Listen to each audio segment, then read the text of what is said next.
बहुत underrated picture India की कालो नाम है। कालो मैं बता रहा हूँ आपके कमेंट सेक्शन में होगा कालो के बारे में, बहुत अंडररेटेड पिक्चर है। बस जा रही रहती है, एक राजस्थान के गांव में रुक जाती है, वहां पे एक मॉन्स्टर अटैक करता है। बस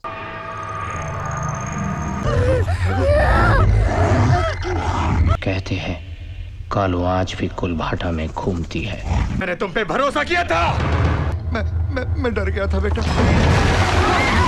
जाएगा बेइज्जती हूँ लोग उजागर। दोस्तों, आज के अपने इस बेहद ही रोचक वीडियो में हम बात करने वाले हैं साल 2010 में आई एक बहुत ही अंडररेटेड हॉरर फिल्म कालो के बारे में, जो अपने आप में बिल्कुल एक अलग तरह की हॉरर फिल्म थी। और हो सकता है कि आप में से कई लोगों ने इसको देखा हो और कई लोगों ने इसको ना भी देखा हो। और आप में से जितने लोगों ने ये फिल्म ऑलरेडी देखी होगी वो ये बात जरूर जानते होंगे कि ये फिल्म बाकी हॉरर फिल्मों से किस तरह से अलग थी। और चलो कालो न सही, लेकिन आपने हॉरर फिल्में कई देखी होंगी जहाँ पर रात के समय एक सुनसान हवेली में कई भूतिया चीजें होती हैं और रात के समय में आधे से ज्यादा डराने का काम तो रात ही कर देती है। लेकिन कालो में ऐसा बिल्कुल भी नहीं है। पूरी फिल्म में रात का एक सीन भी नहीं रखा गया है। और ये इंडिया की पहली डे हॉरर फिल्म है जिसके के सारे सीन दिन में शूट किए गए थे। और ये सीन इतने ज्यादा डरावने थे कि पूरी फिल्म दिन में शूट होने के बावजूद भी फिल्म आप अकेले बैठकर नहीं देख सकते थे। आपको बता दें कि ये फिल्म साल 2010 में रिलीज हुई थी और इसमें हमें सीआईडी में नजर आने वाले आदित्य श्रीवास्तव भी नजर आए थे। तो इस वीडियो में हम कालो नाम की चुड़ैल की रियल कहानी के बारे में भी जानेंगे और कैसे फिल्म को राजस्थान में बिल्कुल रियल लोकेशन पर जाकर शूट किया गया, इस बारे में भी बात करेंगे। कैसे यहाँ पर फिल्म को शूट करते टाइम पर पूरे क्रू के साथ में डरावनी घटनाएं हो रही थी। यहाँ तक कि जिस बस में ये शूटिंग हो रही थी आगे चलकर ये बस भी दुर्घटनाग्रस्त हो गई थी और फिल्म की कास्ट को काफी गंभीर चोटें आई थी। तो वहीं इसमें कालो नाम के इस क्रिएचर का रोल आखिर किसने निभाया था और इस डरावने चेहरे के पीछे आखिर कौन था। तो फिल्म के बारे में बताने के पहले जिस टॉपिक पर और जिस जगह पर यह फिल्म बनी है उसके बारे में आपको रियल कहानी बताते हैं।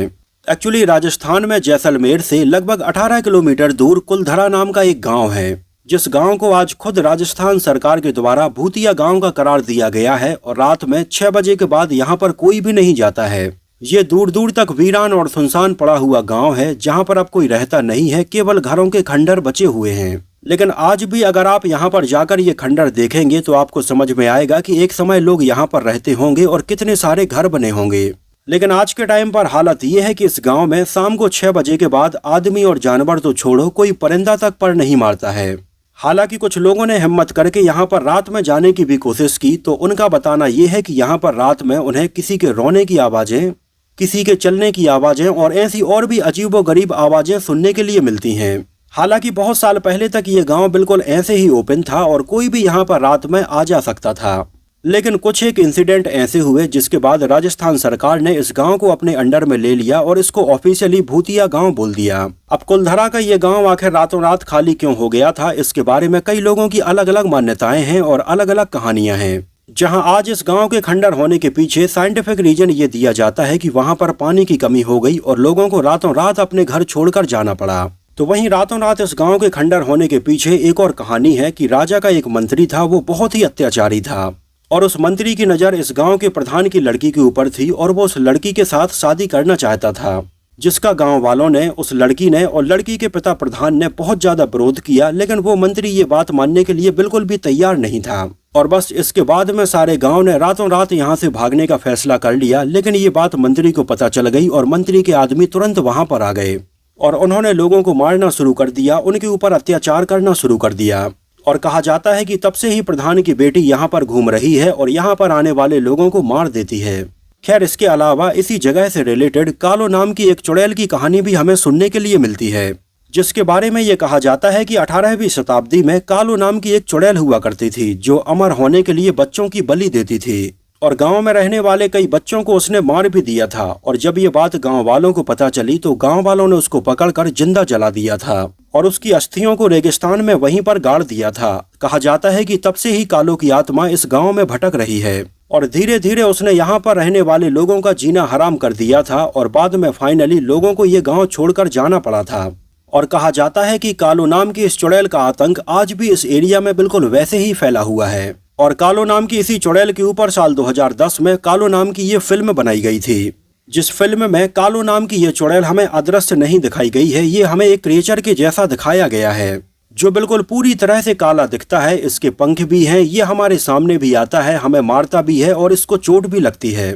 तो आपको बता दें कि कालो को जो लोग चुड़ैल समझते हैं और इसमें जिस तरह से कालो यहाँ पर लोगों को मारती है या यहाँ पर लोगों से डर के भागती है, तो लोग उसका मजाक उड़ाते हैं कि आखिर भूत कैसे लड़ सकता है और भूत यहाँ पर कैसे मार रहा है। लेकिन इसके मेकर्स ने कालो को यहाँ पर एक चुड़ैल के जैसा दिखाया ही नहीं है, इसको बिल्कुल एक क्रिएचर के जैसा दिखाया गया था जिसके पास कई जादुई शक्तियां हैं और आज भी ये अपने आप को अमर करने के लिए बच्चियों को मारने की कोशिश कर रही है। और जब मैंने पहली बार फिल्म कालो को देखा था तो उस समय वाकई में ये फिल्म देखने के बाद मुझे तो डर लगा था। हालांकि मैंने इसको दिन में ही देखा था और पूरी की पूरी फिल्म की शूटिंग भी दिन में हुई थी, लेकिन इसके बावजूद भी इसमें जिस तरह के सीन देखने के लिए मिले थे ये आपको दिन में भी डराने के लिए काफी हैं। फिल्म कालो सिनेमा घरों में रिलीज हुई थी 17 दिसंबर साल 2010 को। हालांकि जिस समय ये फिल्म सिनेमा घरों में रिलीज हुई थी उस समय इसको एक low budget B grade film बोला गया था। और वैसे ये एक लो बजट फिल्म थी भी जिसमें हमें कोई भी ऐसा बड़ा स्टार देखने के लिए नहीं मिला था जिसकी वजह से लोग ये फिल्म देखने के लिए जाएं। लेकिन इसके बावजूद भी ये फिल्म अपनी बिल्कुल एक अलग ही तरह की थीम की वजह से लोगों के बीच में काफी पॉपुलर रही थी। जहां इसमें हमें नजर आए थे सोनी खारा, आदित्य श्रीवास्तव, कंवरजीत पेंटल, शीला डेविड, राज अरुण और आदित्य लखिया। फिल्म की कहानी लिखी थी विल्सन लुइस ने, डायलॉग्स लिखे थे ममता पटनायक ने और डायरेक्शन किया था विल्सन लुइस और डगलस डगमा ने। विल्सन लुइस के बारे में आपको बता दें तो वो कई फिल्मों में विजुअल इफेक्ट्स प्रोड्यूसर रह चुके हैं और कई फिल्मों के विजुअल इफेक्ट्स उन्होंने डायरेक्ट भी किए हैं। और कालो के पहले उन्होंने 3 और लो बजट हॉरर फिल्में डायरेक्ट की थी, जो फिल्में थी हो सकता है, घाट द हिल स्टेशन और मल्लिका। हालांकि उनके द्वारा डायरेक्ट की गई ये तीनों ही हॉरर फिल्में बॉक्स ऑफिस पर कुछ खास नहीं चल पाई थीं। और इसके बाद उन्होंने फिल्म कालो बनाई थी जिसने लोगों के दिलों में एक अलग ही जगह बनाई। और कालो के बाद उन्होंने होल्डिंग बैक और परफेक्ट टाइमिंग जैसी फिल्में भी डायरेक्ट की। हालांकि कालो के बाद उनके द्वारा डायरेक्ट की गई ये दोनों ही फिल्में शॉर्ट फिल्में थीं। फिल्म को यश पटनायक ने बियॉन्ड ड्रीम्स एंटरटेनमेंट के बैनर तले प्रोड्यूस किया था और म्यूजिक कंपोज किया था राहुल रानाडे ने। जहां पूरी फिल्म में हमें केवल एक गाना सुनने के लिए मिला था, चल रही है जिंदगी रफ्तार से। इसके अलावा हमें बैकग्राउंड म्यूजिक सुनने के लिए मिला था। आपको बता दें कि कालो एक बहुत ही छोटी फिल्म थी जिसकी टोटल लंबाई लगभग 1 घंटे 21 मिनट ही थी। एक नज़र डालें इसके बजट और बॉक्स ऑफिस कलेक्शन के ऊपर तो फिल्म का टोटल बजट रखा गया था लगभग 4 करोड़ रुपए और उस समय इंडिया में इसने कलेक्शन किया था लगभग 22 लाख रुपए और वर्ल्ड वाइड में लगभग 30 करोड़ रुपए का ही कलेक्शन हो पाया था। और ये साल 2010 में आई एक बहुत बड़ी डिजास्टर फिल्म रही थी और इसके मेकर्स को बहुत ज्यादा नुकसान हुआ था। हालांकि ओवर द ईयर्स जब ये फिल्म लोगों ने टीवी पर और यूट्यूब पर देखी तो इसको बहुत ज्यादा पसंद किया और आज फिल्म कालो बॉलीवुड की कल्ट फिल्मों में गिनी जाती है। यहाँ तक कि जाने माने यूट्यूबर आशीष चंचलानी ने भी अपने एक इंटरव्यू में फिल्म कालो के बारे में जिक्र किया था और बोला था कि ये फिल्म उन्हें बहुत ज्यादा पसंद आई थी। उस समय फिल्म के फ्लॉप होने का एक रीजन ये था कि इसमें ना तो कोई नामी ग्रामी स्टार था और ये फिल्म बहुत ही छोटी थी और ये पूरी की पूरी एक डे हॉरर और एक्सपेरिमेंटल फिल्म थी। इस वजह से लोगों ने इसमें उस समय कुछ खास दिलचस्पी दिखाई ही नहीं थी। जबकि ये फिल्म उस समय लगभग 200 स्क्रीन्स पर रिलीज की गई थी, लेकिन फिल्म को देखने के लिए उस समय मात्र 32,000 लोग ही आए थे।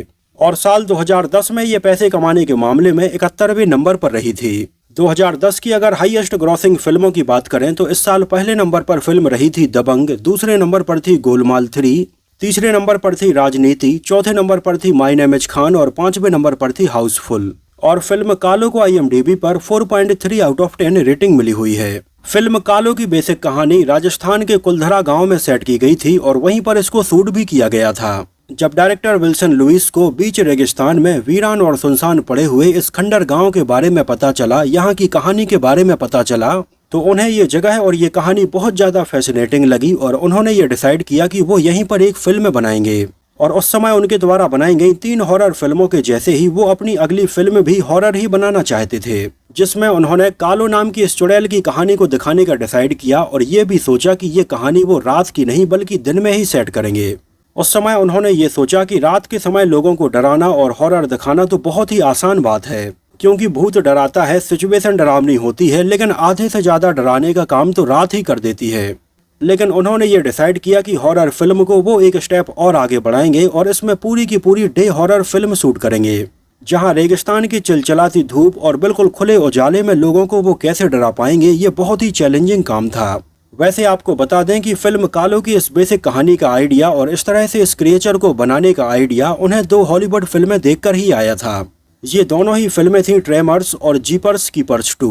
जिसमें हमें कुछ ऐसी ही सिचुएशन देखने के लिए मिलती है जहां पर एक बस में कुछ लोग यहां पर फंस जाते हैं, जहां एक क्रिएचर इन्हें परेशान करता है और बाद में वो लोग कैसे इससे बच के बाहर निकल पाते हैं, जिसकी कहानी उन्होंने कुछ ऐसी बनाई जहां पर एक बस में कुछ पैसेंजर्स कुलभाटा गांव से निकलकर जा रहे होते हैं और वहीं पर उनके साथ में कुछ डरावनी घटनाएं होने लगती हैं और कालो नाम का ये क्रिएचर उन्हें परेशान करने लगता है।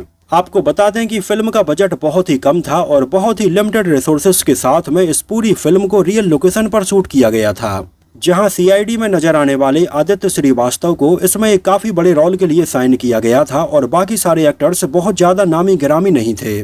जहां फिल्म के लिए पूरी की पूरी ये बस अलग से डिजाइन करवाई गई थी और पूरी कास्ट और क्रू मेंबर्स जैसलमेर में रुके थे और कुलधरा गांव के आसपास की रियल लोकेशन पर इसको जाकर शूट किया गया था।